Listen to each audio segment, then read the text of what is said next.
அனைவருக்கும் வணக்கம். இன்னைக்கு நம்ம ஒரு முக்கியமான, அதே சமயம் ரொம்ப சர்ச்சையான ஒரு விஷயத்த பேசப் போறோம். நிச்சயமா இந்த வீடியோ கொஞ்சம் பெருசா தான் போகப் போகுது. ஏன்னா, அவ்வளவு விஷயங்கள் இருக்கு பேசுறதுக்கு. நீங்க தயார்னா? வாங்க ஆரம்பிக்கலாம். Picture this. இந்தியா தன்னோட பிரதிநிதியா ஒரு உயர் அதிகாரிய அமெரிக்காவுக்கு அனுப்புது. அவங்க சாதாரண ஆள் கிடையாது. ஒரு டிப்ளமேட். அதாவது தூதரக அதிகாரி. அவங்க நம்ம நாட்டோட முகம். நம்ம நாட்டோட பெருமை. அப்படிப்பட்ட ஒரு அதிகாரிய அமெரிக்கா நியூயார்க்கோட நகரத்துல நடு ரோட்ல அவங்களோட குழந்தைய பள்ளிக்கூடத்துல விட்டுட்டு வர்ற வழியில எல்லார் முன்னாடியும் கைது பண்ணா. அதுவும் சாதாரணமா இல்ல, கை விலங்க மாட்டி. ஒரு குற்றவாளிய மாதிரி நடத்தினா இந்தியாவுக்கு எப்படி இருக்கும்? அப்படி ஒரு சம்பவம் தான் 2013வது வருஷம் டிசம்பர் மாசம் நடந்துச்சு. உலகமே திரும்பி பார்க்க வைக்கிற அளவுக்கு இந்தியாவுக்கும் அமெரிக்காவுக்கும் நடுவுல ஒரு மிகப்பெரிய ராஜதந்திர போரே உருவாச்சு. அதாவது டிப்ளமேட்டிக் வார். அந்த சம்பவத்தோட மையப்புள்ளியா இருந்தவரு தேவயானி கொப்ரகடே. சுருக்கமா தேவயானி. 1999வது வருஷ பேட்ச். இந்திய வெளியுறவு பணி, அதாவது இந்தியன் ஃபாரின் சர்வீசஸ் ஐஎஃப்எஸ் அதிகாரி. அமெரிக்காவோட நியூயார்க் நகரத்துல இருக்கிற இந்திய தூதரகத்துல துணை தூதரா, அதாவது டெபுட்டி கான்சலேட் ஜெனரலா வேலை செஞ்சுக்கிட்டு இருந்தாங்க. ஐஎஃப்எஸ் அதிகாரி ஆகிறது அப்படிங்கிறது எவ்வளோ பெரிய விஷயம்னு நம்ம எல்லாருக்குமே தெரியும். யுபிஎஸ்சி எக்ஸாம்ல லட்சக்கணக்கான பேர்ல இருந்து தேர்ந்தெடுக்கப்படுற விரல் விட்டு எண்ணக்கூடிய திறமசாலிகள் தான் இந்த இடத்துல வர முடியும். அப்படிப்பட்ட ஒரு உயர் அதிகாரியை தான் அமெரிக்கா கைது பண்ணிருக்கு. எதுக்காக கைது பண்ணாங்கன்னு கேக்குறீங்க?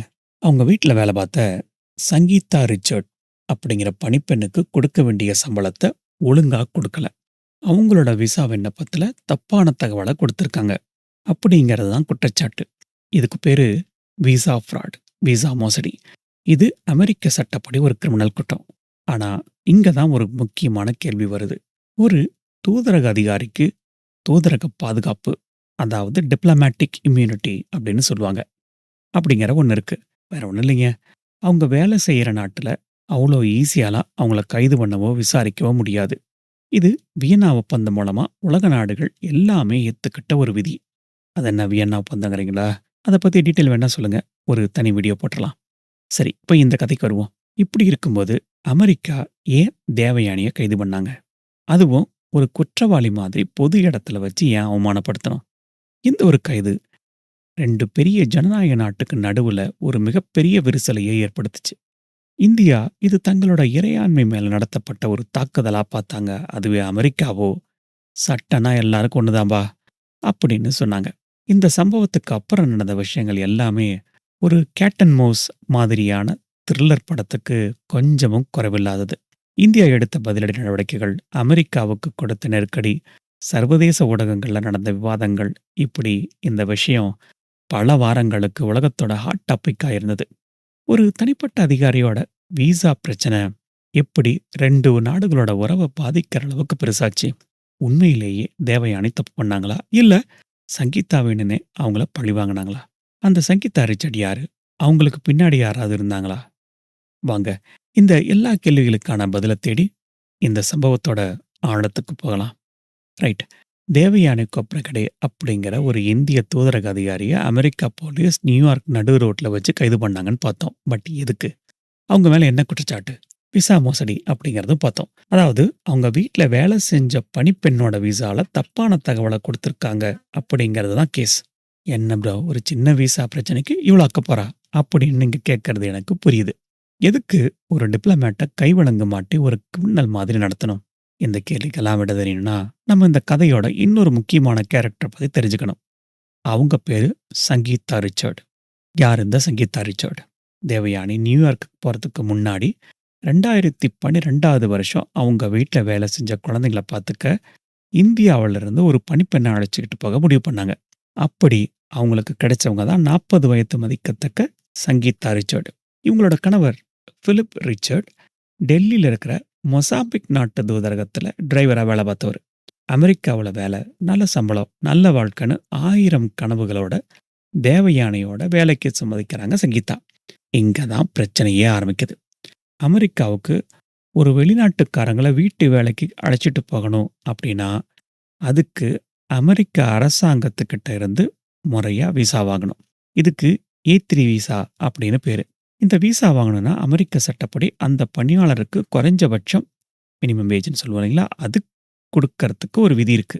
இந்த சம்பவம் நடந்தது 2012. ஸோ அந்த ஆண்டு நிலவரப்படி நியூயார்க் நகரத்தில குறைஞ்சபட்ச சம்பளம் 1 மணி நேரத்துக்கு சுமார் $9.75.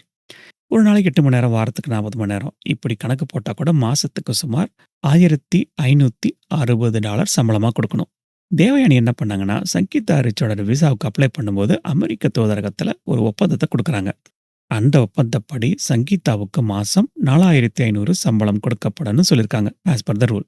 $4500 அப்படின்னா, மேபி அப்பத்த இந்திய மதிப்புக்கு ஒரு $2,50,000.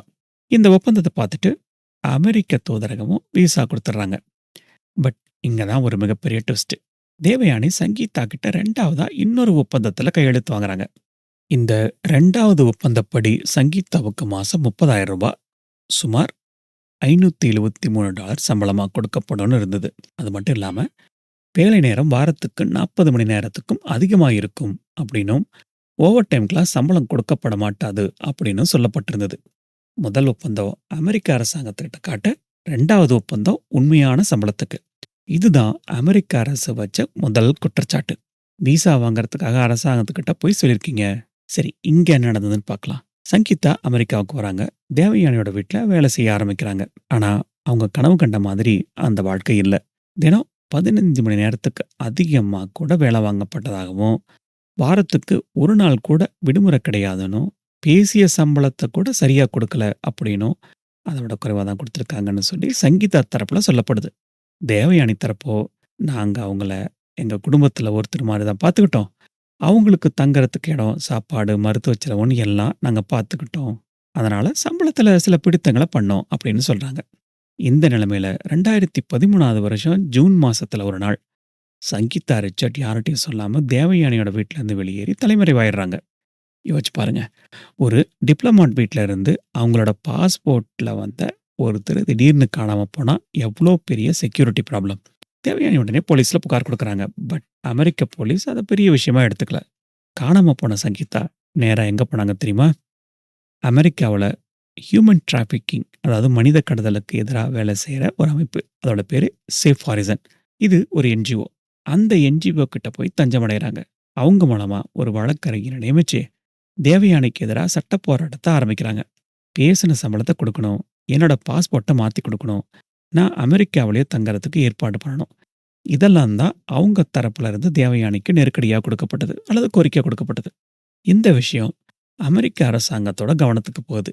அவங்க சங்கீதா சொல்றத கேட்டுட்டு அவங்கள ஒரு மனித கடத்தலால் பாதிக்கப்பட்டவர், விக்டிம் ஆஃப் ஹியூமன் டிராஃபிக்கிங், தெரியல நான் கரெக்ட்டா டிரான்ஸ்லேட் பண்ணியிருக்கேனா அப்படின்னு. பட் விஷயம் இதுதான். விக்டிம் ஆஃப் ஹியூமன் டிராஃபிக்கிங் அப்படிங்கிற மாதிரி பார்க்க ஆரம்பிக்கிறாங்க. இங்க தான் விஷயம் இன்னும் சீரியஸ் ஆகுது. அமெரிக்க அரசாங்கம் யாருக்கும் தெரியாம இந்தியால இருந்து சங்கீதாவோட கணவர் பிலிப் ரிச்சர்ட், அதுக்கப்புறம் அவங்களோட 2 குழந்தைகளையும் டி விசா அப்படிங்கிற ஒரு சிறப்பு விசா மூலமா அமெரிக்காவுக்கு அழைச்சிட்டு வராங்க. இந்த டி விசா யாருக்கு தெரியுமா குடுப்பாங்க? மனித கடத்தல் கேஸ்கள்ல குற்றவாளிக்கு எதிரா சாட்சி சொல்றவங்களுக்காக கொடுக்கப்படுற விசா தான் இது. இந்த விசா மூலமா அவங்களோட குடும்பத்த பாதுகாக்கலாம். அதுக்காக தான் இந்த ஸ்பெஷல் விசா. இந்த ஒரு மூவ் மூலமா அமெரிக்கா இந்த விஷயத்த ஒரு சாதாரண சம்பள பிரச்சனையில இருந்து ஒரு சர்வதேச மனித கடத்தல் குற்றமாவே மாத்திருச்சு. இந்தியாவுக்கு இது மிகப்பெரிய அதிர்ச்சி. எங்களோட தூதரக அதிகாரி மேல மனித கடத்தல் குற்றம் சாட்டுறீங்களா அப்படின்னு இந்தியா கொந்தளிச்சுது. இப்போ அமெரிக்காவுல சங்கீதா, அவரோட குடும்பம், அவங்களுக்கு பின்னாடி அமெரிக்க அரசும், பெரிய என்ஜிஓக்களும் இருக்கு. இந்தியால தேவயானி, அவங்களுக்கு பின்னாடி இந்திய அரசாங்கம் இருக்கு. 2 தரப்பும் அவங்க அவங்களோட நியாயத்த சொல்ல, இந்த சின்ன பிரச்சனை ஒரு பெரிய சர்வதேச பிரச்சனையா வெடிக்கத் தொடங்குது. சங்கீதா ரிச்சர்டும் அவங்களோட குடும்பமும் அமெரிக்காவுக்கு வந்தாச்சு. இப்போ அங்க தேவயானிக்கு எதிரா சாட்சி சொல்ல தயாரா இருக்காங்க. இதுக்கப்புறம் அமெரிக்காவோட அடுத்த கட்ட நடவடிக்கை என்னவா இருக்கும்? இப்ப நாள் டிசம்பர் 12, 2013 ஒரு வியாழக்கிழமை. இடம் அமெரிக்காவோட நியூயார்க் நகரம். அன்னைக்கு நியூயார்க் நகரமே பனியில உறைஞ்சு போயிருந்தது. தேவயானி வழக்கம் போல தன்னோட 2 பெண் குழந்தைகளையும் பள்ளிக்கூடத்துல விடுறதுக்காக கூட்டிட்டு போறாங்க. அவங்க கார் மேன்ஹாட்டன்ல இருக்கிற அவங்க குழந்தைங்க படிக்கிற ஸ்கூல் வாசல்ல போய் நிக்குது. குழந்தைகளை இறக்கி விட்டுட்டு அவங்களுக்கு ஒரு பாய் சொல்லிட்டு கார்ல ஏறி தன்னோட வேலைக்கு போக தயாராகுறாங்க. அப்பதான் அது நடக்குது. திடீர்னு சாதாரண உடைகள்ல இருந்த சில அமெரிக்க அதிகாரிகள் அவங்களோட காரை நோக்கி வராங்க. அவங்க தங்கள டிப்ளமேட்டிக் செக்யூரிட்டி சர்வீசஸ் அதிகாரிகள் அப்படின்னு அறிமுகப்படுத்திக்கிறாங்க. அவங்க கையில ஒரு வாரண்ட் இருக்கு. தேவயானி கிட்ட காட்டி, "நீங்க தானே தேவயானி கொப்பர்கடே?" அப்படின்னு கேட்குறாங்க. அவங்க ஆமான்னு சொன்னதும், அடுத்த நொடியே விசா மோசடி குற்றச்சாட்டுக்காக உங்கள கைது பண்றோம்னு சொல்றாங்க. ஒரு நிமிஷம் அந்த சூழலை யோசிச்சு பாருங்க. நியூயார்க்கோட பரபரப்பான காலை நேரம். ஸ்கூல் வாசல்ல பல பெற்றோர்கள், குழந்தைகள் இப்படியெல்லாம் போயிட்டு வந்துட்டுருக்காங்க. அந்த நேரத்தில ஒரு இந்திய தூதரக அதிகாரிய, ஒரு பெண்மணிய எல்லார் முன்னாடியும் இப்படி சூழ்ந்து கைது பண்றாங்க அப்படின்னா, எப்படி இருக்கும்? தேவயானி அதிர்ச்சியில உறைஞ்சு போறாங்க. "எப்பா நான் ஒரு தூதரக அதிகாரிப்பா. எனக்கு டிப்ளமேட்டிக் இம்யூனிட்டி இருக்கு. நீங்கலாம் என்ன கைது பண்ண முடியாது." அப்படிலாம் சொல்லி பார்க்குறாங்க. பட் வந்த அதிகாரிகள் எதையுமே காதுல வாங்கிக்கல. "எங்க சட்டப்படி நீங்க தூதரக வேலைய செய்யும்போது மட்டும் தான்." எப்படி? தூதரக சம்பந்தப்பட்ட வேலைய செய்யும்போது மட்டும் தான் முழு பாதுகாப்பு. அதாவது ஃபுல் இம்யூனிட்டி இருக்கு. இது நீங்க தனிப்பட்ட முறையில செஞ்ச குற்றம். ஸோ, உங்கள அரெஸ்ட் பண்றதுக்கு எங்களுக்கு அதிகாரம் இருக்குன்னு சொல்லி அவங்க கையில விலங்க மாட்றாங்க. அது மட்டும் இல்லாம அவ்ளோ பெரிய உயர் அதிகாரிய, ஒரு தாய், ஒரு பொண்ண இப்படி பொது இடத்துல எல்லார் முன்னாடியும் கைவிலங்கு மாட்டப்பட்டு ஒரு குற்றவாளி மாதிரி நடத்துறாங்க. இதுதான் இந்தியாவுக்கு மிகப்பெரிய அதிர்ச்சி, பெரிய அவமானம். அங்கிருந்து தேவயானிய ஒரு போலீஸ் வண்டியில ஏத்தி நியூயார்க்ல இருக்கிற ஃபெடரல் லாக்கப்புக்கு கூட்டிட்டு போறாங்க. அங்க நடந்த விஷயங்கள் தான் இந்த சம்பவத்தோட அடுத்த கட்ட கொந்தளிப்புக்கு காரணமா இருந்தது. கைது செஞ்சதுக்கு அப்புறம் ஒரு கைதிய என்னென்ன நடைமுறைகளுக்கு உட்படுத்துவாங்களோ அத்தனையையும் தேவயானியும் செய்றாங்க. ஃபோட்டோ எடுக்கிறது, கைரேகை வாங்குறது எல்லாமே நடக்குது. ஆனா இது எல்லாத்த விட கொடுமையான விஷயம் அங்க ஒண்ணு நடக்குது. அதுதான் ஸ்ட்ரிப் சர்ச். ஸ்ட்ரிப் சர்ச்னா என்னன்னா, ஒருத்தரோட உடைகள எல்லாத்தையும் கழட்டி அவங்க உடம்புல ஏதாவது மறைச்சு வச்சிருக்காங்களான்னு சோதனை போடுறது. இது பொதுவா போதைப்பொருள் கடத்துறவங்க, ஆயுதம் வச்சிருக்கிறவங்க, இது மாதிரியான கொடூரமான குற்றவாளிகளுக்கு செய்யப்படுற சோதனை. ஆனா, இங்க ஒரு விசா மோசடின்னு ஒரு சாதாரண குற்றச்சாட்டுக்கு உள்ளான, அதுவும் ஒரு டிப்ளமேட் பதவியில இருக்கிற ஒரு பெண்மணிக்கு இந்த சோதனைய செஞ்சிருக்காங்க. அது மட்டும் இல்லாம, அவரோட டிஎன்ஏ மாதிரிகளையும் எடுத்திருக்காங்க. இது தேவயானிய மனதளவுலயும் சரி, உடல் அளவுலயும் சரி ரொம்பவே பாதிச்சிருக்கு. நான் அழுதேன், கெஞ்சினேன். நான் ஒரு குற்றவாளி இல்ல, ஒரு டிப்ளமேட்ன்னு சொன்னேன். ஆனா யாரும் கேட்கல. என்ன மற்ற குற்றவாளிகளோட போதைக்கு அடிமையானவங்களோட ஒரே செல்லுல அடைச்சு வச்சாங்க அப்படின்னு தேவயானி பின்னால சொல்லியிருக்காங்க. இந்த விஷயம் இந்திய வெளியுறவுத்துறைக்கு தெரிய வந்ததும் டெல்லி கொதிச்சு போச்சு. இது தேவயானிக்கு நடந்த அவமானம் இல்ல, இந்தியாவுக்கு நடந்த அவமானம் அப்படின்னு இந்திய அரசாங்கம் சீறினாங்க. அப்போதைய வெளியுறவுத்துறை அமைச்சராயிருந்த சல்மான் குர்ஷித், இது முற்றிலும் ஏற்றுக்கொள்ள முடியாதது.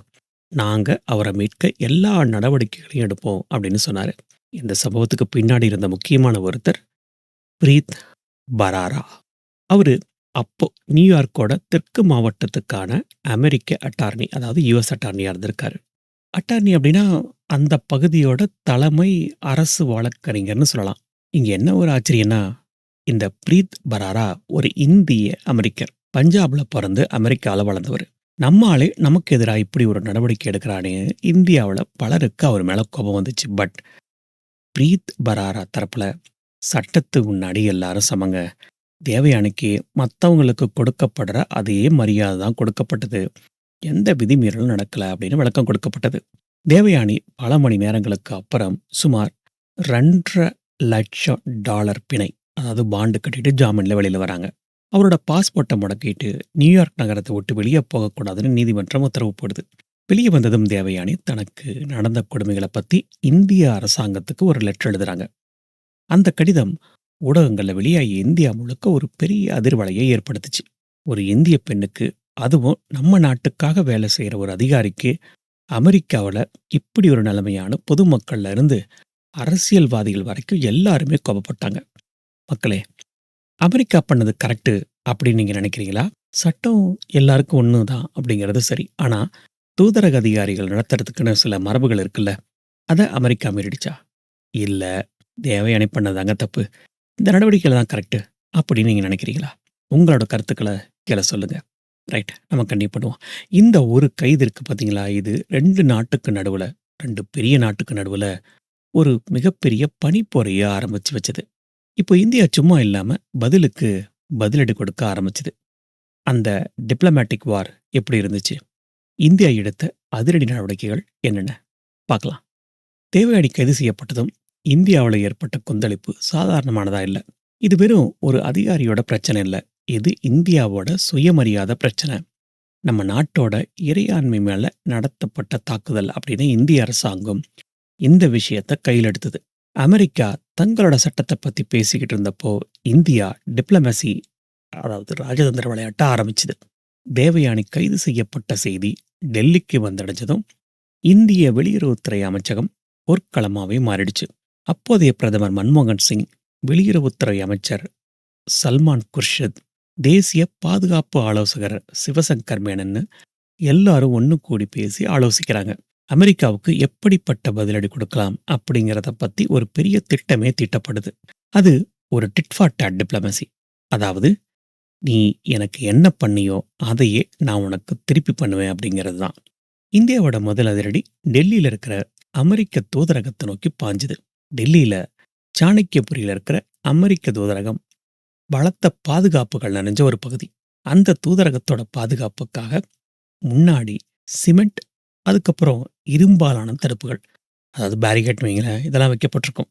தேவயானி கைது செய்யப்பட்ட அடுத்த நாளே இந்திய அரசாங்கத்தோட உத்தரவுப்படி அந்த தடுப்புகள் அத்தனையும் அகற்றப்பட்டது புல்டோசரை வச்சு. அதாவது சிம்பாலிக்கா என்ன சொல்ல வந்தாங்கன்னா, நீ எங்க அதிகாரியோட பாதுகாப்பை பத்தி கவலைப்படல, நான் ஏன்பா உங்க தூதரக பாதுகாப்பை பத்தி கவலைப்படணும் அப்படிங்கிறது தான். இது அமெரிக்காவோட முகத்துக்கு நேரா இந்தியா சொன்ன மாதிரி இருந்தது. அமெரிக்க தூதரக அதிகாரிகள் அதிர்ச்சியில உறைஞ்சு போயிட்டாங்க. இது வெறும் ஆரம்பம்தான் கண்ணா அப்படின்னு. அதுக்கு அடுத்து இந்தியா என்னென்ன நடவடிக்கைகள் எடுத்தது, அது அமெரிக்காவை இன்னும் அதிகமா ஆட்டங்காண வச்சது. என்னென்னு ஒவ்வொன்றா பார்க்கலாம். முதல் விஷயம், சலுகைகளை ரத்து பண்ணாங்க. அதாவது, இந்தியாவில் வேலை செய்கிற அமெரிக்க தூதரக அதிகாரிகளுக்கு, அதுக்கப்புறம் அவங்களோட குடும்பத்துக்குன்னு சில சிறப்பு சலுகைகள் கொடுக்கப்பட்டிருந்தது. உதாரணமா, ஏர்போர்ட்ல அவங்களுக்குன்னு தனி மரியாதை, தனி வழி இருக்கும். அந்த ஏர்போர்ட் பாஸ் எல்லாத்தையும் இந்திய அரசாங்கம் ரத்து பண்ணுது. இனி நீங்களும் மற்ற சாதாரண பயணிகள் மாதிரி வரிசையில் நின்று தான் போகணும்னு சொல்லிட்டாங்க. அடுத்தது, அமெரிக்க தூதரக அதிகாரிகள் எல்லோருக்கும் கொடுக்கப்பட்டிருந்த சிறப்பு அடையாள அட்டை, ஐடி கார்டு திரும்ப ஒப்படைக்க சொல்லிட்டாங்க. இனிமே அவங்களோட நடமாட்டம் கண்காணிக்கப்படும் அப்படிங்கிற மாதிரியான மறைமுக எச்சரிக்கை இது. அதுக்கு அடுத்தது, இதுதான் அமெரிக்காவுக்கு இந்தியா கொடுத்த மாஸ்டர் ஸ்ட்ரோக். தேவயானி எதுக்காக கைது பண்ணாங்க? அவங்க வீட்டில் வேலைக்காரங்களுக்கு சம்பளம் கொடுக்கல அப்படின்னு தானே. சரி, இப்போ நீங்க சொல்லுங்க ராஜா, உங்க தூதரகத்துல உங்க அதிகாரிகள் வீட்டில் வேலை செய்கிற இந்திய பணியாளர்களுக்கு, சமையல்காரரு, டிரைவரு, வீட்டு பணியாளர்கள், இப்படி எல்லாத்துக்கும் நீங்க என்ன ராஜா சம்பளம் கொடுக்குறீங்க? அவங்களோட வேலை ஒப்பந்தம், ஒர்க் கான்ட்ராக்ட், பேங்க் ஸ்டேட்மெண்ட் எல்லாத்தையும் எங்ககிட்ட கொடுங்கன்னு இந்தியா கட்டுச்சு. இப்போ அமெரிக்கா அதிர்ந்து போச்சு. ஏன்னா அவங்க வீட்லேயும் இதே மாதிரி குறைவான சம்பளத்துக்கு தான் பல இந்தியர்கள் வேலை செஞ்சுட்டு இருந்தாங்க. இப்போ நாம தோண்டின குழியில நம்மளே விழ போறோம்னு அமெரிக்காவுக்கு பயம் வந்துருச்சு. இதுக்கெல்லாம் மேல ஒரு படி போய் அமெரிக்க தூதரக பள்ளி, அதாவது அமெரிக்கன் எம்பசி ஸ்கூல், இது டெல்லியில ரொம்ப பிரபலம். அங்க வேலை செய்யற ஆசிரியர்களோட விசா விவரங்கள், சம்பள விவரங்கள், அவங்க சரியா வரி கட்டினாங்களா, இது எல்லாத்தையும் விசாரிக்க ஆரம்பிச்சாங்க. அடுத்ததா, அமெரிக்க தூதரக வளாகத்துக்குள்ள American community support association, ACSA அப்படின்னு சொல்லுவாங்க. அது ஒரு கிளப்பு. அது நடந்துகிட்டு இருந்தது. அங்க மதுபானங்கள் விற்பனை, நீச்சல் குளம், ரெஸ்டாரண்ட்னு பல வசதிகள் இருந்தது. இது தூதரக விதிகளை மீறிய நடவடிக்கை அப்படின்னு சொல்லி அதை உடனடியாக நிறுத்த சொல்லி இந்தியா உத்தரவு போட்டது. கடைசியா, இது எல்லாத்த விட பெரிய பதிலடி, இது அரசியல் ரீதியாக கொடுக்கப்பட்டது. தேவயானியை கைது செய்யப்பட்ட அதே நேரத்தில் அமெரிக்க நாடாளுமன்ற உறுப்பினர்கள் கொண்ட ஒரு குழு இந்தியாவுக்கு பயணம் வந்திருந்தாங்க.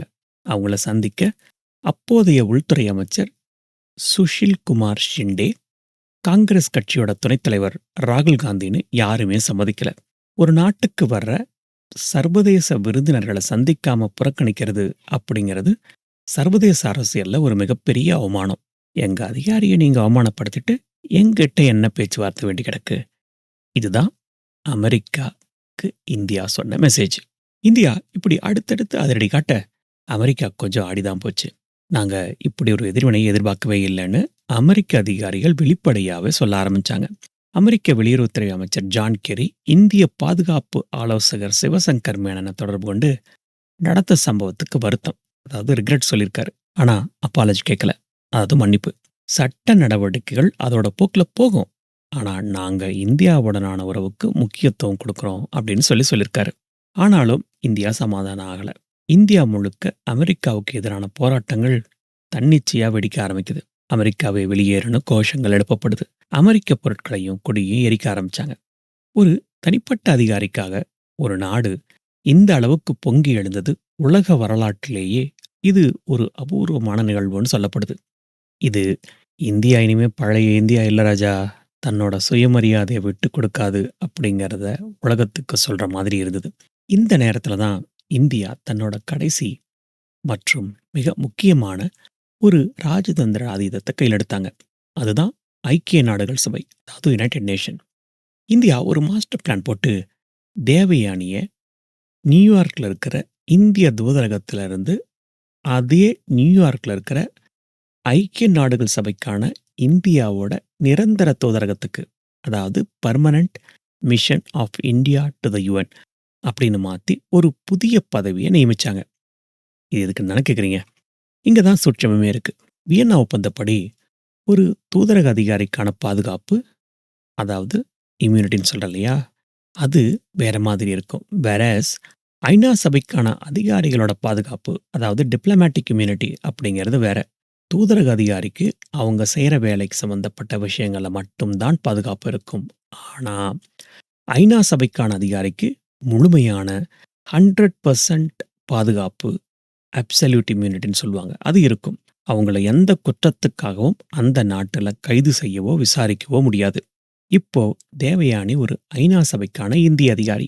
அவருக்கு முழு பாதுகாப்பு இருக்கு. அவரை இனிமே நீங்க கைது செய்ய முடியாது அப்படின்னு இந்தியா அமெரிக்காவுக்கு செக் வச்சுது. அமெரிக்க சட்டப்படி ஒருத்தர் மேல கிரிமினல் கேஸ் இருந்தா அவரை ஒரு ஐநா அதிகாரியா ஏத்துக்க முடியாது. ஆனா இந்தியா முதல்ல நீங்க அவரை எங்க அதிகாரியா ஏத்துக்கிட்டு ஐநா அடையாள அட்டைய கொடுங்க. அப்புறம் மத்தத பேசிக்கலாம் அப்படின்னு ஸ்ட்ரிக்டா சொல்லிடுச்சு. இப்போ பால் அமெரிக்காவோட கோர்ட்டுக்கு போயிடுச்சு. அவங்க தேவயானிய ஒரு ஐநா அதிகாரியா ஏத்துப்பாங்களா? அவருக்கு முழு பாதுகாப்பு கொடுப்பாங்களா? இல்ல இந்த சட்ட போராட்டத்தை தொடர்வாங்களா? ஒரு சின்ன விசா பிரச்சனை இப்போ ஒரு மிகப்பெரிய சர்வதேச சட்ட போராட்டமா மாறி நிக்குது. வாங்க தொடர்ந்து என்ன நடந்ததுன்னு பார்க்கலாம். ரைட். இப்படி இந்தியா ஒரு பக்கம் ஆட்டாடிட்டு இருந்ததுன்னா, அமெரிக்கா தன்னோட ஆட்டத்தை ஆரம்பிச்சாங்க. இது வெறும் அரசியல் போர் மட்டும் இல்ல, ஒரு சட்டப்போர். அந்த சிக்கலான சட்ட போராட்டத்துக்குள்ள என்ன நடந்துச்சுன்னு விரிவா பார்க்கலாம். இந்த முழு பிரச்சனையோட மையப்புள்ளியே டிப்ளமேட்டிக் இம்யூனிட்டி அப்படிங்கிற ஒரு வார்த்தையில தான் அடங்கியிருக்கு. இது 1963வது வருஷம் வியன்னால நடந்த மாநாட்டுல உலக நாடுகள் எல்லாம் கையெழுத்து போட்ட ஒரு சர்வதேச சட்டம். ஆனா இங்க ஒரு சின்ன ட்விஸ்ட் இருக்கு. இந்த டிப்ளமேட்டிக் இம்யூனிட்டில 2 வகை இருக்கு. நம்ம ஏற்கனவே பார்த்தது தான். இன்னும் கொஞ்சம் டீட்டெயிலா போலாம். ஏன்னா, அந்த டீட்டெயிலா போனா தான் உங்களால முழுசா புரிஞ்சுக்க முடியும் என்ன நடக்குதுன்னு. முதல் விஷயம் கன்சியுலர் இம்யூனிட்டி, அதாவது தூதரக பாதுகாப்பு. இது தேவயானிக்கு ஆரம்பத்துல இருந்த பாதுகாப்பு. இதுபடி ஒரு அதிகாரி தன்னோட அலுவல் சம்பந்தப்பட்ட வேலைகளை செய்யும்போது மட்டும்தான் அவருக்கு பாதுகாப்பு இருக்கும். அவரு தனிப்பட்ட முறையில செய்யற குற்றங்களுக்கு பாதுகாப்பு கிடையாது. அமெரிக்கா என்ன சொல்லுச்சு? தேவயானி அவங்க வீட்டு வேலைக்காரங்களுக்கு விசா எடுத்தது, சம்பளம் கொடுத்தது எல்லாமே அவங்களோட தனிப்பட்ட விஷயம். அதுக்கும் அவங்க தூதரக வேலைக்கும் சம்பந்தம் இல்ல. சோ, நாங்க அவர கைது பண்ணது சரிதான் அப்படின்னு வாதிட்டாங்க. ரைட். 2 வகைன்னு பார்த்தோம் இல்லையா? இப்ப 2வது வகை என்னன்னு பார்த்துடலாம். இது அப்சல்யூட் டிப்ளமேட்டிக் இம்யூனிட்டி. அதாவது முழுமையான தூதரக பாதுகாப்பு. இது ஒரு நாட்டுக்காக ஐநா சபையில வேலை செய்ற அதிகாரிகள், தூதர்கள், அதாவது அம்பாசிடர்ஸ் போன்ற உயர் அதிகாரிகளுக்கு கொடுக்கப்படுற பாதுகாப்பு. இந்த பாதுகாப்பு இருந்தா அவங்கள அலுவல் சம்பந்தப்பட்ட குற்றமோ, தனிப்பட்ட குற்றமோ எது பண்ணாலும் சரி, கைது பண்ணவோ, கேஸ் போடவோ முடியாது. இவ்வளோ ஏங்க, அவங்க ஒரு கொலையே பண்ணா கூட அந்த நாட்டு சட்டப்படி அவங்கள ஒண்ணுமே பண்ண முடியாது. சரிப்பா, என்னதான் பண்ணலாம் அப்படின்னு கேட்டா, இதுக்கு ஒரு கிளாஸ் இருக்கு. அதுக்கு பேரு பெர்சோனா நான் கிரேட்டா. அதாவது விரும்பத்தகாத நபர் அப்படின்னு சொல்லி தமிழ்ல சொல்லலாம். அப்படி விரும்பத்தகாத நபர்னு அறிவிச்சு, நாட்ட விட்டு வெளியேற சொல்லலாமே தவிர ஜெயிலெல்லாம் போட முடியாது. இப்போ இந்தியா தேவயானிய ஐநா சபைக்கான தூதரகத்துக்கு மாத்தினதுக்கு முக்கியமான காரணமே, அவருக்கு இந்த 2வது வகையான முழுமையான பாதுகாப்ப பெற்றுத் தர்றதுக்காகத்தான். இப்போ இந்த சட்ட போராட்டத்தில் என்ன நடந்துச்சுன்னு பார்க்கலாம். ஜனவரி 8, 2014ல இந்தியா போட்ட அழுத்தத்துக்கு பணிஞ்சு அமெரிக்க வெளியுறவுத்துறை தேவயானிய ஐநா சபைக்கான இந்திய அதிகாரியா ஏத்துக்கிட்டாங்க. அவங்களுக்கு முழு பாதுகாப்பு தரோம் அப்படின்னு உறுதியும் பண்ணாங்க. இந்தியாவுக்கு இது ஒரு மிகப்பெரிய ராஜதந்திர வெற்றி தான். பாத்தீங்களா, நாங்க ஜெயிச்சிட்டோம். இனிமே தேவயானி யாரும் ஒண்ணும் பண்ண முடியாதுன்னு இந்தியா நினைச்சது. ஆனா, அமெரிக்கா சும்மா இல்ல. அவங்க ஒரு மாஸ்டர் பிளான் போட்டாங்க. தேவயானிக்கு முழு பாதுகாப்பு இருக்குதுன்னு ஏத்துக்கிட்டாங்க. ஆனா, அதே நேரத்துல அவங்க இந்தியாவுக்கு ஒரு கோரிக்கை வச்சாங்க. சரிப்பா, உங்க அதிகாரிக்கு முழு பாதுகாப்பு இருக்கு ஒத்துக்கிறோம். ஆனா, அவர் மேல இருக்கிற கிரிமினல் கேஸ நாங்க தொடர்ந்து நடத்தணும். அதனால நீங்களா முன் வந்து என்ன பண்றீங்கன்னா, அவரோட அந்த பாதுகாப்ப ரத்து பண்ணுங்க. அதாவது வேவ் த இம்யூனிட்டி அப்படின்னு கேட்டாங்க. இது எப்படி இருக்குன்னா, ஒருத்தர் கையில கவசத்த குடுத்துட்டு, "சரி, இப்ப சண்டைக்கு வா. ஆனா அந்த கவசத்த கழட்டிட்டு வா" அப்படின்னு சொல்ற மாதிரி. இந்தியாவோ, "அதெல்லாம் முடியாது. நாங்க எதுக்கு எங்க அதிகாரியோட பாதுகாப்ப ரத்து பண்ணணும்னு" திருப்பி கேட்டாங்க. உறுதியா இருந்தாங்க அவங்களோட முடிவுல. இப்படி இந்தியா மறுத்ததும், அமெரிக்கா தன்னோட கடைசி ஆயுதத்த கையில எடுத்தது. நம்ம ஏற்கனவே பார்த்தது தான். ஜனவரி மாசம் 9ஆம் தேதி 2014 வருஷம் அமெரிக்க அரசாங்கம் தேவயானிய பெர்சோனா நான் கிராட்டான்னு அறிவிச்சாங்க. அதாவது, இவரு அமெரிக்காவுல இருக்கிறதுக்கு எங்களுக்கு விருப்பம் இல்ல. அவர உடனடியா அமெரிக்கா விட்டு வெளியேறணும் அப்படின்னு உத்தரவு போட்டாங்க. இது ஒரு நாட்ட விட்டு ஒரு தூதரக அதிகாரிய வெளியேத்துறதுக்கான அதிகாரப்பூர்வமான வழி. அதே நாள்ல அமெரிக்க நீதிமன்றத்துல இருந்த கிராண்ட் ஜூரி தேவயானி மேல விசா மோசடி மற்றும் பொய் வாக்குமூலம் கொடுத்தது சம்பந்தப்பட்ட குற்றப்பத்திரிக்கையை அதிகாரப்பூர்வமா தாக்கல் பண்ணாங்க. அதாவது, ஒரு பக்கம் அவரை நாட்டை விட்டு வெளியே போக சொல்லிட்டு, இன்னொரு பக்கம் அவரு மேல கிரிமினல் கேஸையும் ஃபைல் பண்ணிட்டாங்க. இப்போ இந்தியாவுக்கு வேற வழி தெரியல. தேவயானி மேல அமெரிக்காவுல கேஸ் நடந்து, ஒருவேளை அவரு தப்பு பண்ணிட்டாருன்னு நிரூபிக்கப்பட்டா, அது இந்தியாவுக்கு இன்னும் பெரிய அவமானம். ஸோ, அமெரிக்கா சொன்னபடி தேவயானியையும், அவரோட குடும்பத்தையும் உடனடியா இந்தியாவுக்கு திருப்பி அழைக்கப்பட்டாங்க. அவங்க ஜனவரி 10ஆம் தேதி 2014 வருஷம் அன்னைக்கு இந்தியாவுக்கு வந்து சேர்ந்தாங்க. இப்போ நம்ம என்ன நினைப்போம்? தேவயானி இந்தியாவுக்கு வந்தாச்சு. பிரச்சனை முடிஞ்சு போச்சுன்னு தானே! ஆனா, சட்ட போராட்டம் அப்பத்தான் அடுத்த கட்டத்துக்கு போச்சு. இப்போ மார்ச் 12, 2014 நியூயார்க் நீதிமன்றத்துல நீதிபதி ஷிரா ஷைன்க்ளின் தேவயானி மேல தாக்கல் செய்யப்பட்ட குற்றப்பத்திரிகையை ரத்து பண்ணி ஒரு அதிரடி உத்தரவு போட்டாங்க. இந்தியாவுக்கு இது ஒரு மிகப்பெரிய சட்ட வெற்றி. எதுக்கு ரத்து பண்ணாங்கன்னு தெரியுமா? தேவயானி மேல குற்றப்பத்திரிகை தாக்கல் செய்யப்பட்ட ஜனவரி 9ஆம் தேதி அவருக்கு முழுமையான தூதரக பாதுகாப்பு இருந்தது. சட்டப்படி பாதுகாப்புல இருக்கிற ஒருத்தர் மேல குற்றப்பத்திரிகை தாக்கல் பண்ண முடியாது. சோ, இந்த குற்றப்பத்திரிகையே செல்லாது அப்படின்னு சொல்லி தீர்ப்பு சொல்லிட்டாங்க. இந்த தீர்ப்பு கேட்டதும் பிரீத் பராரா டீம் அதிர்ந்து போச்சு. இந்தியா கொண்டாட்டத்துல இறங்குச்சு. நாங்க ஆரம்பத்துல இருந்தே சொன்னோம், அமெரிக்கா செஞ்சது சட்டப்படி தப்புன்னு. இப்போ அவங்க கோர்ட்டே சொல்லிடுச்சு அப்படின்னு இந்தியா அறிவிச்சது. ஆனா இந்த கொண்டாட்டம் ஒரு நாள் கூட நீடிக்கல. அடுத்த நாளே பிரீத் பராரா டீம் தேவயானி மேல அதே குற்றச்சாட்டுகளோட 2வது முறையா ஒரு புதிய குற்றப்பத்திரிகையை தாக்கல் பண்ணாங்க. இது சட்டப்படி சாத்தியமான்னு நீங்க கேட்கலாம். சாத்தியம்தான். ஏன்னா, முதல் குற்றப்பத்திரிகை தொழில்நுட்ப காரணத்துக்காக, அதாவது டெக்னிக்கல் கிரவுண்ட்ஸ்னால ரத்து செய்யப்பட்டதே தவிர, தேவயானி குற்றமே பண்ணல அப்படின்னு நீதிமன்றம் சொல்லல. இந்த சூழ்நிலையில ஏற்கனவே தேவயானி இந்தியாவுக்கு வந்தாச்சு. ஸோ, அவங்க அமெரிக்கால இல்ல. அவங்களுக்கு தூதரக பாதுகாப்பும் இல்ல. அதனால அவர் மேல மறுபடியும் கேஸ் போடலாம். இந்த 2வது குற்றப்பத்திரிகை இன்னைக்கு வரைக்கும் அமெரிக்க நீதிமன்றத்துல நிலுவையில தான் இருக்கு. இதோட அர்த்தம் என்னன்னா, தேவயானி மறுபடியும் எப்ப அமெரிக்காவுக்குள்ள நுழைஞ்சாலும் சரி, அவங்கள கைது பண்றதுக்கு அமெரிக்காவுக்கு அதிகாரம் இருக்கு. பாத்தீங்களா மக்களே, இந்த சட்ட போராட்டம் எவ்வளவு சிக்கலானதுன்னு. 2 நாடுகளும் அவங்கவங்க சட்டத்தையும் ராஜதந்திரத்தையும் வச்சு ஒரு ஆடுபுலி ஆட்டமே ஆடியிருக்காங்க. இதுல யாரு ஜெயிச்சா, யாரு தோத்தாங்கன்னு ஒரு பெரிய பட்டிமன்றமே நடத்தலாம். தேவயானி தரப்புல, நான் எந்த தப்பும் பண்ணல. என் மேல சுமத்தப்பட்ட குற்றச்சாட்டு ரத்தாயிடுச்சுன்னு சொல்றாங்க. வேறஸ் அமெரிக்காவோ, கேஸ் இன்னும் முடியல. அவங்க இன்னைக்கும் எங்க சட்டப்படி ஒரு குற்றவாளி தான்னு சொல்றாங்க. ஒரு தனிப்பட்ட அதிகாரியோட விசா பிரச்சனை இவ்வளவு பெரிய சட்ட போராட்டமா மாறும்னு யாருமே எதிர்பார்த்திருக்க மாட்டாங்க. இந்த சம்பவத்துக்கு அப்புறம் சர்வதேச சட்டங்கள், தூதரக விதிகள் பத்தி உலக அளவுல ஒரு பெரிய விவாதமே நடந்தது. சொல்லப்போனா, தேவயானியோட இந்த பிரச்சனை இந்தியாவுக்கும் அமெரிக்காவுக்கும் நடந்த ஒரு ராஜதந்திர சட்ட போராட்டம் மட்டும் இல்ல. இது ஒரு மிகப்பெரிய இன்ஃபர்மேஷன் வார்ன்னு சொல்லலாம். இந்த யுத்தம் நியூயார்க் நீதிமன்றத்திலேயோ, டெல்லியில இருக்கிற வெளியுறவுத்துறை அமைச்சரகத்தாலேயோ மட்டும் நடக்கல. இது உலகம் முழுக்க மக்களோட மனசுல, அவங்களோட தொலைக்காட்சி பெட்டிகள்ல, அவங்க படிக்கிற செய்தித்தாள்கள்ல, அவங்க பயன்படுத்துற Facebook, Twitterல நடந்தது. 2 நாடுகளுமே தங்களோட பக்கத்து நியாயத்தை நிலைநாட்டுறதுக்காக சர்வதேச விதிகளையும், ஊடகங்களையும் தங்களுக்கு சாதகமா எப்படியெல்லாம் பயன்படுத்திக்கிட்டாங்க அப்படிங்கிற ஒரு சுவாரஸ்யமான ஆட்டத்த தான் நம்ம இப்ப பார்க்க போறோம். முதல்ல இந்த சர்வதேச விதிகள் விஷயத்துக்கு வருவோம். இந்த வியன்னா ஒப்பந்தம் உண்மையிலேயே என்னதான் சொல்லுது? இந்த ஒப்பந்தம் ஒரு நாட்டோட சட்டத்தை விட மேலானது. ஏன்னா, இதுல உலகத்துல இருக்கிற அத்தனை நாடுகளும் கையெழுத்து போட்டிருக்கு. ஸோ, இதுபடி ஒரு தூதரக அதிகாரிய அவமானப்படுத்துறதோ, கைது பண்றதோ ஒரு சாதாரண விஷயமே கிடையாது. ஆனா, அமெரிக்கா இந்த ஒப்பந்தத்துல இருந்த ஒரு சின்ன ஓட்டைய பயன்படுத்திருச்சு. அது என்ன வாதிட்டுதுன்னா, வியன்னா ஒப்பந்தப்படி தூதரக அதிகாரிகளுக்கு அவங்க செய்யற அலுவல்கள் சம்பந்தப்பட்ட வேலைகளுக்கு மட்டும் தான் பாதுகாப்பு இருக்கு. தேவயானி அவங்க வீட்டு வேலைக்காரங்கள எடுத்தது, சம்பளம் கொடுத்தது எல்லாமே அவங்களோட தனிப்பட்ட விஷயம். அதனால நாங்க அவர கைது செய்யறதுல எந்த தப்பும் இல்லன்னு சொல்றாங்க. வேறஸ் இந்தியாவோ அதுக்கு கவுண்டர் வாதமா, ஒரு தூதரக அதிகாரி தன்னோட குடும்பத்த பார்த்துக்காம, குழந்தைகள கவனிக்காம எப்படி தன்னோட வேலைகள சரியா செய்ய முடியும்? அதனால வீட்டுக்கு ஒரு உதவியாளர வச்சுக்கிறது அப்படிங்கிறது அவங்களோட வேலையோட ஒரு பகுதி தான். அத தனிப்பட்ட விஷயம்னு சொல்ல முடியாது. அது மட்டும் இல்ல. ஒருவேள அவரு தப்பே செஞ்சிருந்தா கூட, அவர கைது பண்றதுக்குன்னு ஒரு மரியாதை இருக்கு.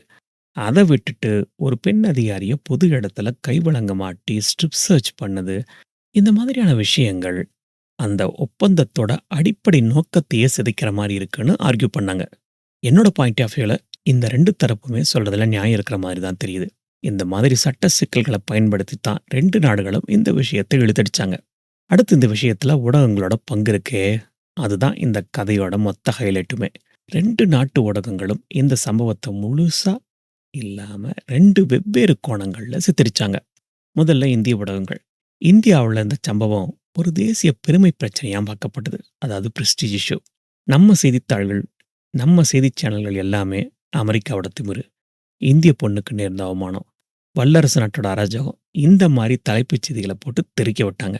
தேவயானி கைது செய்யப்பட்ட விதம், அவருக்கு நடத்தப்பட்ட குறிப்பா இந்த ஸ்ட்ரிப் சர்ச் இது எல்லாத்த பத்தியும் திரும்ப திரும்ப திரும்ப திரும்ப பேசி மக்கள் மனசுல ஒரு விதமான கோபத்தையும், அமெரிக்காவுக்கு எதிரான ஒரு உணர்வையும் உருவாக்குனாங்க. சோசியல் மீடியால நெறைய ஹேஷ்டேக்ஸ் ட்ரெண்ட் ஆச்சு. உதாரணத்துக்கு shame on USA, Devyani honour இந்த மாரியான ஹேஷ்டேக்குகள். இது ஒரு தனிப்பட்ட அதிகாரியோட பிரச்சனை இல்ல. 130 கோடி இந்தியர்களோட மான பிரச்சனைங்கிற மாதிரி ஒரு தோற்றம் உருவாக்கப்பட்டது. இதனால இந்திய அரசாங்கமும் அமெரிக்காவுக்கு எதிரா கடுமையான நடவடிக்கைகளை எடுத்தே ஆகணும் அப்படிங்கிற ஒரு நிர்பந்தத்துக்கு தள்ளப்பட்டது. அடுத்து அமெரிக்க ஊடகங்கள் என்ன பண்ணாங்கன்னு பார்க்கலாம். அமெரிக்காவுல இந்த நிலைமை தலைகீழ். அங்க இருக்கிற நியூயார்க் டைம்ஸ், வாஷிங்டன் போஸ்ட் மாதிரியான பெரிய பெரிய பத்திரிகைகள் எல்லாம் இந்த சம்பவத்த ஒரு மனித உரிமை பிரச்சனையா பார்த்தாங்க. பணக்கார இந்திய அதிகாரி ஒரு ஏழை பணிப்பெண்ணை சுரண்டிய கதை. இப்படிலாம் தலைப்பு வச்சாங்க. சங்கீதா ரிச்சர்டோட பேட்டிகள், அவங்க பட்ட கஷ்டங்கள், அவங்களுக்கு கொடுக்கப்பட்ட குறைவான சம்பளம், அதிக வேலை நேரம் இது எல்லாத்தையும் மையப்படுத்தி செய்திகள வெளியிட்டாங்க. அவங்க தேவயானிய ஒரு குற்றவாளியாகவும், சங்கீதாவ ஒரு பாதிக்கப்பட்டவராகவும், பிரீத்தி பரார சட்டத்த காப்பாத்துறதுல ஒரு ஹீரோவாவும் சித்தரிச்சாங்க. அங்க இருக்கிற மனித உரிமை அமைப்புகள், பெண் உரிமை அமைப்புகள் எல்லாமே சங்கீதாவுக்கு ஆதரவா குரல் கொடுக்க ஆரம்பிச்சாங்க. பாத்தீங்களா மக்களே! ஒரே சம்பவம். ஆனா 2 வெவ்வேற கதை. 2 வெவ்வேற பாயிண்ட் ஆஃப் வியூ. நீங்க இந்தியால இருந்து பார்த்தா, இது நம்ம நாட்டுக்கு நடந்த அநீதியா தெரியும். அதே அமெரிக்காவுல இருந்து பார்த்தா, அது ஒரு தொழிலாளிக்கு நடந்த அநியாயமா தெரியும். இதுல யாரு சொல்றது சரி, யாரு சொல்றது தப்புன்னு நம்மால ஒரு முடிவுக்கு வரவே முடியாது. இந்த ஊடக யுத்தத்துல 2 தரப்பும் அவங்கவங்க நாட்டு மக்கள் கிட்ட தங்களோட செயல்கள நியாயப்படுத்திக்கிட்டே இருந்தாங்க. இந்திய அரசாங்கம், நாங்க நம்ம நாட்டோட மானத்த காப்பாத்திட்டோம்னு சொல்லிருச்சு. அமெரிக்க அரசாங்கமும், நாங்க சட்டத்த நிலைநாட்டி ஒரு ஏழை பெண்ணுக்கு நீதி வாங்கி கொடுத்துருக்கோம்னு சொல்லிருச்சு. இந்த சம்பவம் ஒரு விஷயத்த ரொம்ப தெளிவா புரிய வச்சுது. இன்னைக்கு இருக்கிற உலகத்துல ராணுவ பலம், பொருளாதார பலத்த விட ஊடக பலமும் ஒரு விஷயத்த எப்படி மத்தவங்கள நம்ப வைக்கிறோம். நரேட்டிவ் பில்டிங் அப்படிங்கிறது தான் ரொம்ப முக்கியம். அநேகமா இப்ப ரீசென்ட்டா நடந்த ஏகப்பட்ட விஷயங்கள பார்த்தீங்கனாலும் உங்களுக்கு புரிஞ்சிருக்கும். நீங்க எந்த சேனல பார்க்குறீங்க, நீங்க எந்த மாதிரியான நியூஸ ஃபாலோ பண்றீங்கங்கிறத பொறுத்து ஏற்கனவே உங்க மைண்ட்ல ஒரு விஷயம் ஃபிக்ஸ் ஆயிருக்கும். அது கண்டிப்பாக ஒரு நரேஷன் பில்டிங் தான். நம்ம பேராசிரியர் டாக்டர் ஞானசம்பந்தம் தமிழறிஞர் ஒரு வாட்டி பேசும்போது சொல்லியிருந்தாரு. அதாவது புதுக்கவிதைகளை பத்தியும், மரபுக் கவிதைகள பத்தியும் பேசும்போது சொல்லியிருந்தாரு. புதுக்கவிதைகள் பிடிக்கிறவங்களுக்கு மரபுக் கவிதை பிடிக்கிறதில்ல. மரபுக்கு விதை பிடிக்கிறவங்களுக்கு புதுக்கு விதை பிடிக்கிறதில்ல. இங்க 2 பேருமே பண்ற ஒரே ஒரு தப்பு என்னன்னா, மத்தவங்க என்ன சொல்றாங்க, மத்தவங்க பாயிண்ட் ஆஃப் வியூ என்ன அப்படிங்கிறத புரிஞ்சுக்கிறதே இல்ல. அந்த பக்கம் இருந்து பார்க்கிறதே இல்ல அப்படிங்கிறது. அவரு சொல்றத நான் முழுமையா ஒத்துக்கிறேன். ஒரே ஒரு இக்கண்ணாவோட. நியூட்ரலா இருந்து 2 பக்கத்தோட ப்ளஸ்ஸையும், மைனஸையும் சீர்தூக்கி பார்த்தா, ஐ அம் ஓகே. 2 பக்கத்தையும் பார்க்கறதுக்கு. ஆனா இங்க நடக்கிறது என்ன? எல்லாமே நரேட்டிவ் செட்டிங் தான். எல்லாமே நரேட்டிவ் பில்டிங் தான். அதுதான் இந்த கதையிலயும் நடந்திருக்கு. அதனால தான் ராஜதந்திரம், சட்டம்னு ஒரு பக்கம் சண்டை போட்டுட்டு இருந்தாலும், உண்மையான போர் நடந்தது மக்களோட மனசுல தான். இந்த கதைய பொறுத்தவரைக்கும் நியூட்ரல் பெர்சனா இருந்து எவ்வளவு நியூட்ரலா கொடுக்க முடியுமோ, அவ்வளவு நியூட்ரலா இந்த கதைய நான் பிரசன்ட் பண்ணியிருக்கேன். இந்த 2 பாயிண்ட் ஆஃப் வியூல இருந்து எந்த கதைய நீங்க நம்புறீங்க? இந்திய ஊடகங்கள் சொன்ன தேசிய பெருமை சம்பந்தப்பட்ட கதையா? இல்ல அமெரிக்க ஊடகங்கள் சொன்ன தொழிலாளர் உரிமை சம்பந்தப்பட்ட கதையா? 2த்துலயுமே உண்மை இருக்குன்னு நான் நினைக்கிறேன். உங்களோட கருத்துக்கள கீழ சொல்லுங்க. இந்த சட்ட போராட்டத்துக்கும், ஊடக யுத்தத்துக்கும் நடுவுல கடைசியில இந்த கேஸ் என்னதான் ஆச்சு? தேவயானி எப்படிதான் இந்தியாவுக்கு திரும்பி வந்தாங்க? வாங்க அதையும் பார்த்துரலாம். ரைட். ஒரு வழியா இந்த தேவயானியோட பிரச்சனை ஒரு முடிவுக்கு வர நேரம் இது. அமெரிக்கா தன்னோட கடைசி ஆயுதமான பெர்சோனா நான்கிராட்டா அதாவது விரும்பத்தகாத நபர்ங்கிற அஸ்திரத்தை ஏவுனத பார்த்தோம். தேவயானி உடனடியா அமெரிக்காவை விட்டு வெளியேறணும் அப்படின்னு அமெரிக்க அரசாங்கம் உத்தரவு போட்டுச்சு. இது இந்தியாவுக்கு ஒரு தர்ம சங்கடமான நிலைமை. ஒரு பக்கம் தேவயானிக்கு முழு பாதுகாப்பு இருக்கு. இன்னொரு பக்கம் அமெரிக்கா அவர நாட்ட விட்டு வெளிய போகச் சொல்லுது. அதே நேரத்துல தேவயானி மேல கிரிமினல் குற்றப்பத்திரிகைகளும் தாக்கல் செய்யப்பட்டிருக்கு. ஒருவேளை இந்தியா அமெரிக்காவோட உத்தரவை மதிக்காம தேவயானிய அங்கேயே வச்சிருந்தா, அது இன்னும் பெரிய பிரச்சனையாகும். தூதரக உறவுகள் மொத்தமா துண்டிக்கப்படக்கூட வாய்ப்பு இருக்கு. வேறஸ் அவர இந்தியாவுக்கு கூப்பிட்டா, அது அமெரிக்காவோட மிரட்டலுக்கு பணிஞ்சு போற மாரி ஆயிடும். இந்த சிக்கலான சூழல்ல இந்திய அரசாங்கம் ஒரு புத்திசாலித்தனமானதான்னு சொல்ல தெரியல. பட் ஒரு விஷயம் பண்ணாங்க. அந்த விஷயம் அமெரிக்காவோட நேரடி உத்தரவுக்கு பணிஞ்ச மாரி தெரியக்கூடாது. அதே சமயம் தேவயானியையும் பாதுகாப்பா இந்தியாவுக்கு கொண்டு வரணும். அதனால இந்தியா அமெரிக்காவுக்கு பதிலுக்கு பதிலடி குடுக்குற மாரி ஒரு செயல பண்ணாங்க. டெல்லியில இருக்கிற அமெரிக்க தூதரகத்துல தேவயானிக்கு சமமான பதவியில இருந்த ஒரு அமெரிக்க அதிகாரிய இந்தியாவும் பெர்சோனா நான்கிராட்டான்னு அறிவிச்சு, அவர இந்திய நாட்ட விட்டு வெளியேறணும்னு உத்தரவு போட்டாங்க. "நீ என் ராணிய வெட்டுனா, நான் உன் ராஜாவ வெட்டுவேன்" அப்படின்னு சொல்ற மாதிரி, "நீ எங்க அதிகாரிய வெளியேத்துனா, நாங்களும் உங்க அதிகாரிய வெளியேத்துவோம்னு" இந்தியா பதிலடி கொடுத்தது. இந்த நடவடிக்கைக்கு அப்புறம் தான் இந்தியா தேவயானிய திருப்பி அழைச்சுக்க சம்மதிச்சுது. ஜனவரி 10, 2014 தேவயானி தன்னோட குழந்தைகளோட இந்தியாவுக்கு திரும்பி வராங்க. டெல்லி விமான நிலையத்துல வந்து இறங்குனதும், ஒரு பெரிய ஹீரோயினுக்கு கிடைக்கிற மாதிரி ஒரு வரவேற்பு. மீடியாக்கள், அரசியல்வாதிகள், பொதுமக்கள் எல்லாரும் சூழ்ந்துக்கிட்டாங்க. "அமெரிக்காவையே எதிர்த்து நின்ற வீரப் பெண்மணி" அப்படின்லாம் அவங்கள புகழ்ந்தாங்க. தேவயானியும், "நான் இந்த தப்பு பண்ணல. இது இந்தியாவோட இறையாண்மைக்கு கிடைச்ச வெற்றின்னு" சொன்னாங்க. சரி, தேவயானி இந்தியாவுக்கு வந்தாச்சு. அப்போ சங்கீதா ரிச்சர்ட்? அவங்க எதிர்பார்த்த நீதி கிடைச்சதா? அமெரிக்கா சங்கீதா ரிச்சர்ட்டுக்கும், அவங்களோட குடும்பத்துக்கும் தொடர்ந்து அமெரிக்காவுல தங்கறதுக்கான அனுமதிய கொடுத்தது. அவங்க அங்கேயே ஒரு புதிய வாழ்க்கைய ஆரம்பிச்சாங்க. சங்கீதா தரப்புல, "எங்களுக்கு நீதி கிடைச்சிருச்சு. எங்களோட கஷ்டத்துக்கு ஒரு தீர்வு கிடைச்சிருச்சுன்னு" சொன்னாங்க. பட் தேவயானி இந்தியாவுக்கு திரும்பினதும், அவரோட பிரச்சனைகள் முழுசா முடிஞ்சு போகல. இங்க அவருக்கு இன்னொரு விசாரணை காத்துக்கிட்டு இருந்தது. எஸ் மக்களே! இந்திய வெளியுறவுத்துறை அமைச்சகமே அவரு மேல ஒரு துறை ரீதியான, அதாவது டிபார்ட்மென்டல் என்குயரி ஆரம்பிச்சாங்க. எதுக்குன்னு தானே கேட்குறீங்க? 3 முக்கியமான காரணங்கள். நம்பர் 1, 2 ஒப்பந்தங்கள். சங்கீதா ரிச்சர்ட் கிட்ட 2 வேற வேற சம்பளத் தொகையோட 2 ஒப்பந்தங்கள்ல கையெழுத்து வாங்குனது. ஒரு ஐஎஃப்எஸ் அதிகாரிக்கு அழகா? இது இந்திய அரசாங்கத்தோட நற்பெயருக்கு களங்கம் விளைவிக்கிற செயல் இல்லையா? இதுதான் நம்பர் 1. அடுத்தது, அமெரிக்காவுல இருக்கும்போதும், இந்தியாவுக்கு திருமணத்துக்கு அப்புறமும் அரசாங்கத்தோட முறையான அனுமதி இல்லாம தேவயானி ஊடகங்களுக்கு பேட்டி கொடுத்தாங்க. இது சர்வீஸ் கண்டக்ட் ரூல்ஸ். அதாவது ஒரு அரசாங்க ஊழியர் என்னென்னலாம் செய்யணும் அப்படிங்கிற விதிய மீறின ஒரு செயல். 3வது, தன்னோட வீட்டு பணிப்பெண் சம்பந்தப்பட்ட ஒரு தனிப்பட்ட பிரச்சனைய சரியா கையாளத் தெரியாம, அது 2 நாட்டுக்கும் நடுவுல இருக்கிற உறவையே பாதிக்கிற அளவுக்கு பெருசாக்கிட்டாங்க அப்படிங்கிறது. இந்த குற்றச்சாட்டுகளோட அடிப்படையில அவர் மேல விசாரணை நடந்தது. அவர கட்டாய காத்திருப்போர் பட்டியல், அதாவது கம்பல்சரி வெயிட்டிங்ல வச்சாங்க. சுருக்கமா சொல்லணும்னா, அடுத்தது எந்த பதவியும் கொடுக்காம சும்மா இருக்க வச்சாங்க. ஸோ, இந்த முழு பிரச்சனையும் நம்ம திரும்பி பார்க்கும்போது, இதில யாரு ஜெயிச்சா, யாரு தோத்தாங்கிற கேள்வி வரும். இந்தியாவோட கோணத்தில, இந்தியா தன்னோட ஒரு அதிகாரிய ஒரு வல்லரசு நாட்ட எதிர்த்து நின்னு, அவர பாதுகாப்பா நாட்டுக்கு கொண்டு வந்துருச்சு. இது ஒரு மிகப்பெரிய ராஜதந்திர வெற்றி. வேறஸ் அமெரிக்காவோட கோணத்தில, அமெரிக்கா தங்களோட நாட்டு சட்டத்த நிலைநாட்டிடுச்சு. விசா மோசடி செஞ்ச ஒருத்தர் மேல கேஸ் போட்டு அவர நாட்ட விட்டே வெளியேத்தியாச்சு. இது அவங்களுக்கு கிடைச்ச சட்ட வெற்றி. சங்கீதா ரிச்சோட கோணத்திலருந்து பார்த்தா, அவருக்கு அவர் எதிர்பார்த்தத விட அதிகமாவே கிடைச்சிருக்கு. குறைவான சம்பளத்துக்கு வேலை செஞ்ச அவங்க, இப்போ அமெரிக்காவுல நிரந்தரமா தங்குறதுக்கான உரிமைய வாங்கிட்டு ஒரு புதிய வாழ்க்கைய வாழ்ந்துகிட்டு இருக்காங்க. மக்களே, இதுல யாரு உண்மையிலேயே ஜெயிச்சாங்கன்னு நீங்க நினைக்கிறீங்க? இந்தியாவா? அமெரிக்காவா? இல்ல இந்த 2 நாடுகளோட சண்டையில தனக்கு வேண்டியத சாதிச்சுக்கிட்ட சங்கீதா ரிச்சர்ட்ஸா? உங்களோட கருத்து என்ன? எது எப்படியோப்பா, இந்த ஒரு சம்பவம் பல வருஷங்களா இருந்த இந்திய, அமெரிக்க உறவுல ஒரு பெரிய விரிசலை ஏற்படுத்துது. இந்த விரிசல சரி பண்ண 2 நாடுகளும் ரொம்ப கஷ்டப்பட வேண்டியிருந்தது. இந்த சம்பவங்கள் 2 நாடுகளுக்கு சில முக்கியமான பாடங்கள கத்துக் கொடுத்தது.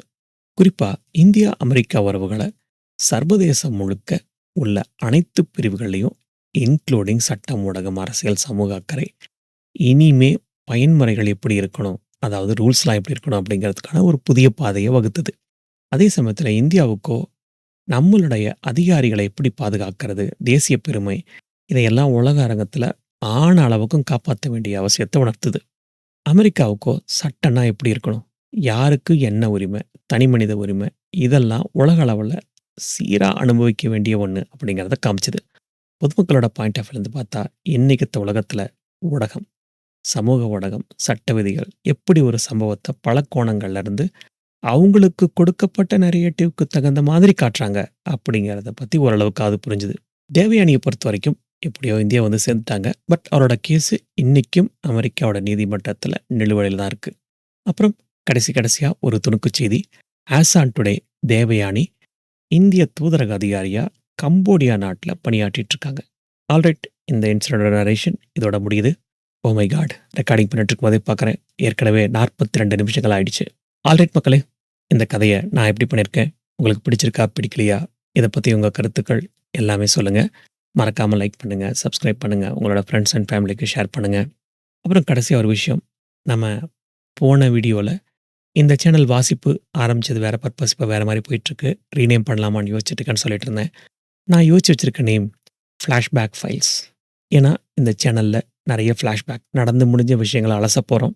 ஸோ ஃபிளாஷ்பேக் ஃபைல்ஸ் எஃப்எஃப் கொஞ்சம் நல்லாருக்கும் அப்படிங்கிற மாரி தோணுச்சு. உங்களோட கருத்த சொல்லுங்க. அப்புறம் என்ன? நாளைக்கு மீண்டும் ஒரு நல்ல வீடியோல சந்திப்போம். Tata bye bye. Take care.